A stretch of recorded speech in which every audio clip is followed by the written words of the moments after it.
Hello! One question I get asked more than anything else by my students and their parents is, what's best, electric or acoustic drum kits? So I thought I'd put a little video together. This week we're going to look at the difference between electric and acoustic and the advantages and disadvantages of both. Hope it helps. I'm currently sat at my Roland TD20. It's quite an old Roland electric drum kit, but it'll give you an idea. Of how they sound. What I thought I'd do is I'll play a quick bit on the electric, and then I'll go over and I'll play a quick bit on the acoustic, and you'll hear the sound differences. Now, normally I'd record into Logic on the computer, and I'll be able to mix it all so it all sounds really, really nice. So what you're going to hear today is just live in the room sound. Okay, so I'm trying to make this as fair and as realistic as possible. To be honest, most of my students are not going to be doing any kind of the complicated recording that I do here. Normally I go, when I play my electric kit, I go into the computer and I can mess with the sounds, and I can make the snare drum sound more punchy and all that sort of stuff. But most people are just going to set it up, play it and practice on it.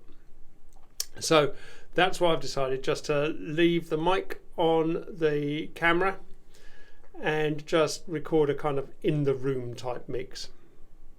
So I'll do a quick bit on the electric, then I'll do a quick bit on the acoustic just so you can see the differences, and yeah, see what you think. Okay, so this is my Roland TD20. I'll explain about the pads and everything like that. We're just going to go for the sound at the moment. So just so you can get an idea of how it sounds in the room. Now, normally when people play these at home, they'll be playing them over headphones, and you'll get a really nice sound in your headphones.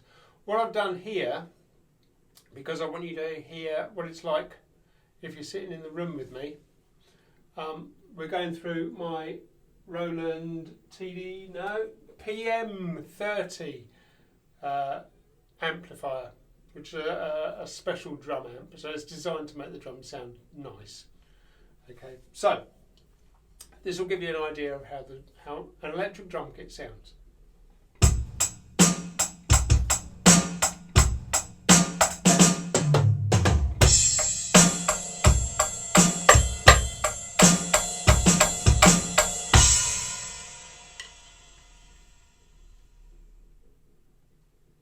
And I can even do things like this. You can choke the cymbals on most electric drum kits nowadays. Anyway, so that's the Roland TD20. So that's quite an old Roland model, but it gives you an idea of what the drums sound like. So I'm going to go over to the acoustic kit now. It's a bit further away because the acoustic kit is loud. It's a lot louder than the electric. That's the first thing you've got to consider. It is loud. Acoustic kits are loud. There are some things we can do about it, which I'll show you later. But for the time being, this is how it sounds.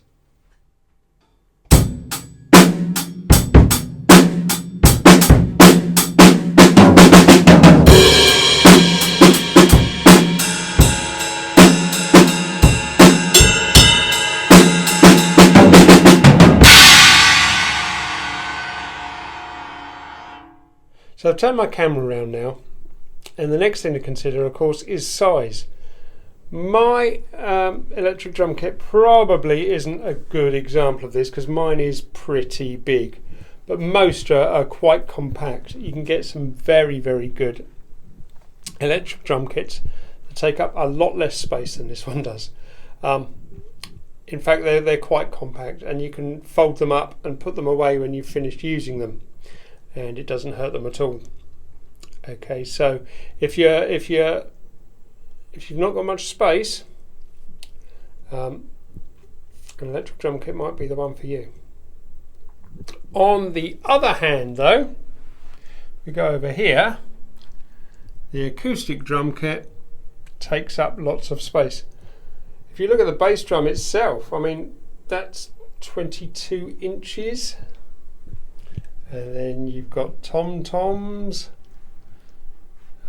cymbals, and most things have stands. And stands have feet, and the feet spread out so they don't fall over. The other thing is most electric drum kits come on a rack system. So as you can see, physically takes up a lot more space, the acoustic, than the electric. Now another consideration we spoke about briefly before was noise. Acoustic drum kits can be very, very noisy, and electric ones are a lot less noisy. So, what can you do about that? Well, electric ones you don't really need to do much about. But acoustic ones you can buy rubber pads. Rubber pads, and if I can get my camera to... So this is my acoustic snare drum. And it is quite loud. But if I put the rubber pad on it,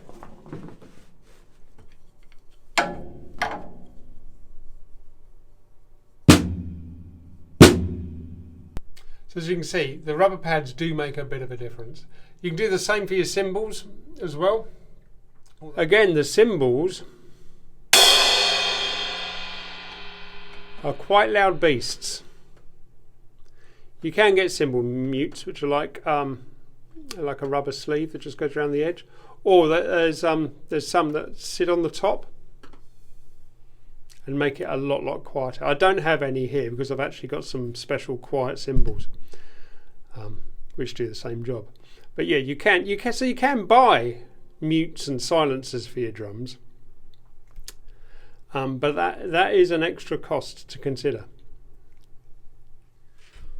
While we're talking about cost, the electric drum kits, you're looking at a significant investment if you want something that's going to last you for a very long time. There are cheap ones out there. There's some quite nice cheap ones out there, but I wouldn't bother going too cheap if you're going to buy new. Second hand, you can get some nice second hand Yamahas out there. Roland will always hold their value because they are, quite frankly, they're the best you can get. But Yamaha make a very, very good electric drum kit. I've got several students using a DT Explorer, which is you could probably pick up for about £250 on eBay at the moment. This is when are we filming this? July 2020. So they're currently going for about £250, £300 on eBay. Don't forget, you'll probably need some decent headphones. You might need to buy a bass drum pedal at the same time as well.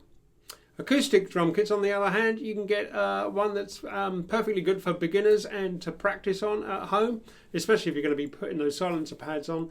You can pick one of those up for about £150, and that'll get you something that's not falling apart and will last you a good few years until you're ready to progress anyway, in which case you'll naturally want to upgrade your kit.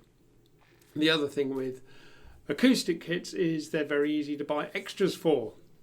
Whereas electronic kits, you don't need to buy extras for. If you wanted a cowbell, for example, if you were playing an acoustic kit, you would have to go out and buy a cowbell. If you're playing an electronic kit, the chances are your electronic kit has a cowbell already built into its sound library, and you've just got to assign one of the drums as a cowbell. If you're looking at new, it's a completely different story. You can pick up an acoustic kit new, quite a nice one, not a brilliant one, but quite a nice one, for about £350, £400. Whereas if you want a nice electric drum kit that's going to last, the least you want to be spending is about £500. If you want to get a Roland one, you're looking at £1,000, possibly £2,000. And upwards from there. But as I say, the second-hand market is very, very strong in drum kits, both acoustic and electric. what to look for in a drum kit when you're buying one second hand, or even new for that matter. Well, again, let's split it into electric kits and acoustic kits. Okay, so the first thing to consider when you're buying an electric kit is what the heads, that's the bit you actually hit, what the heads are made out of. Now these ones are mesh heads, so they're very bouncy.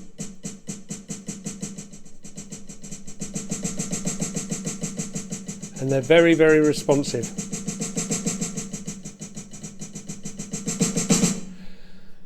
These tend to be on the more expensive kits. These are definitely the way it's going to go. These are the way forward. They're very tough. They last a very long time. They're easy to replace, and they feel a bit more like proper drum heads. So I would always recommend getting mesh heads. If you can't get mesh heads on the whole kit, at least your snare drum should be a mesh head. Now, tom-toms, they can also be mesh heads. These are mesh. As you can see, my stick bounces really nicely on these.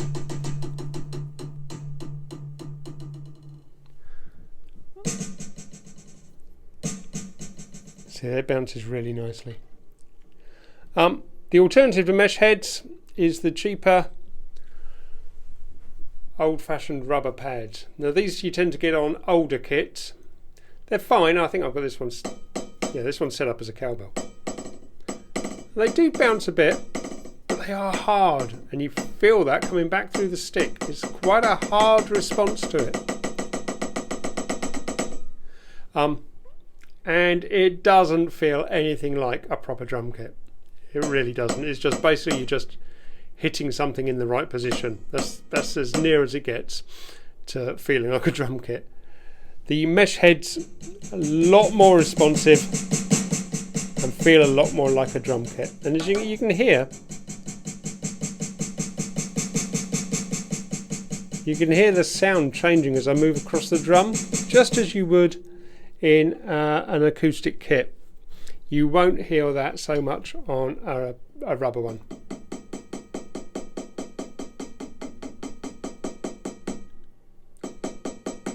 Sometimes you can get a different sound on the edge. I haven't got that sign set up though. Okay, so rubber heads, cheaper. Older kits tend to have rubber heads. Don't feel as much like real drums. They're perfectly good for practice, but I wouldn't recommend them for long-term use. Mesh heads, these are on the more modern and more expensive drums. They feel as close to real acoustic drums as you can get. Good response, and I would highly recommend them. I would highly recommend mesh heads. Now, the part of the drum you actually hit is the head. I suppose I should have explained that earlier, really. That would have helped. Anyway, some people call these skins, but I call them heads. On an acoustic drum kit,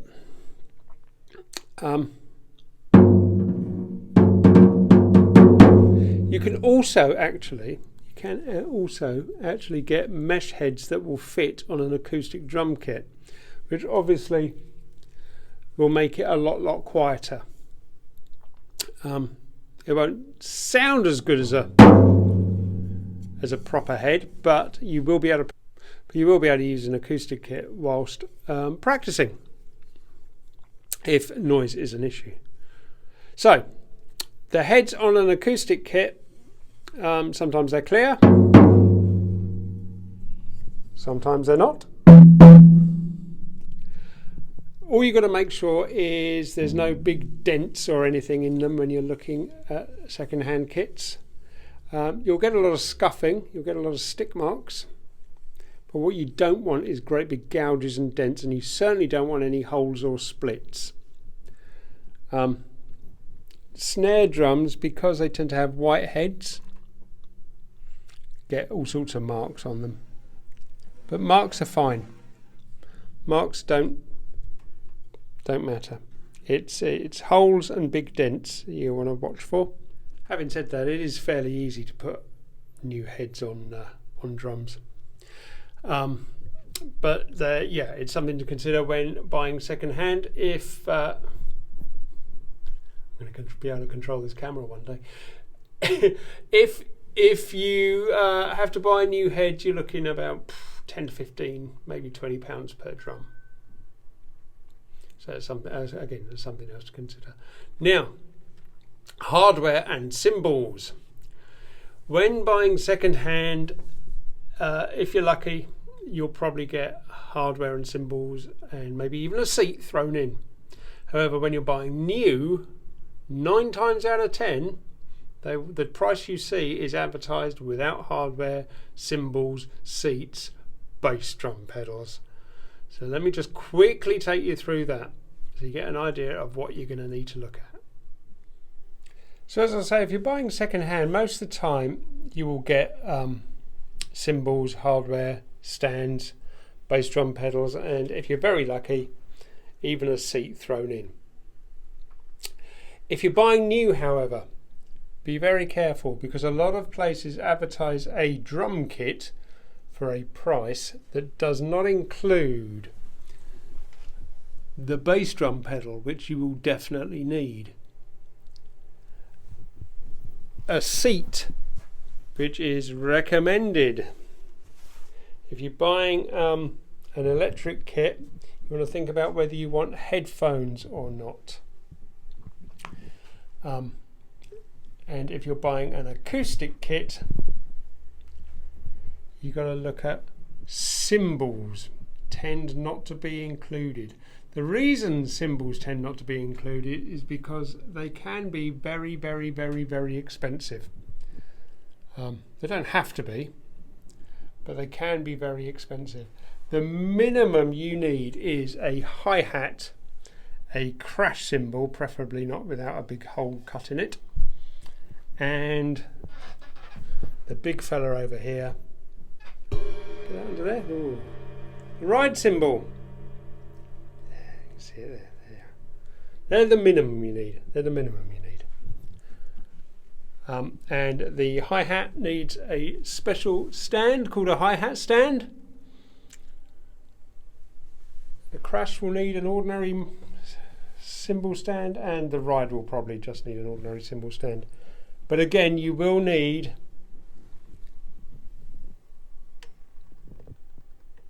a bass drum pedal and possibly a seat. Now, as I say, most places, let's turn it around. Now, as I say, most places advertise new drum kits, especially acoustic ones, without cymbals and stands and bass drum pedals and things like that. Electric ones tend to come with all the drums and all the cymbals that you need, but not always bass drum pedal, things like that. And an amp, you might want to use an amp. Think about that, whether you want to play it through an amp or through your headphones. Big pause for no reason. A lot of places, although they advertise drum kits at, I don't know, say £350 for a drum kit, and it is just the drums without the cymbals and stands in it, they often also put a package deal together with everything you're going to need. My students can always come to me and I will always help them hunt out drum kits and give advice. If you see one on eBay, for example, that you really like the look of, let me know and I'll tell you if it's any good.